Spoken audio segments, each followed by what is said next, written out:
Today's manna. Grace being love in action. Bible verses. 2 Corinthians 13:14. The grace of the Lord Jesus Christ and the love of God and the fellowship of the Holy Spirit be with you all. John 1:17. For the law was given through Moses, grace and reality came through Jesus Christ. Words of ministry. Since God is love, the matter of grace comes up. It is true that love is precious, but love must have its expression. When love is expressed, it becomes grace. Grace is love expressed. Love is something in God. But when this love comes to you, it becomes grace.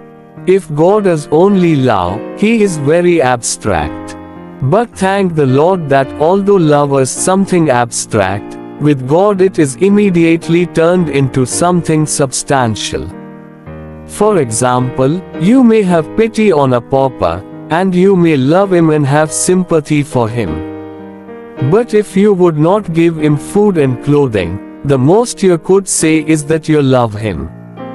You could not say that you are grace to him. When can you say that you have grace toward him? When you give him a bowl of rice or a piece of clothing or some money, and when the food, clothing, or money reach him, your love becomes grace. When love is turned into action, it becomes grace.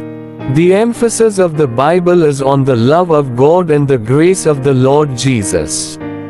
Why is this so? Because it was the Lord Jesus who accomplished salvation. It was He who substantiated love and accomplished grace. The love of God became grace through the work of the Lord Jesus. Therefore, the Bible tells us that the law was given through Moses, but grace came through Jesus Christ. Amen.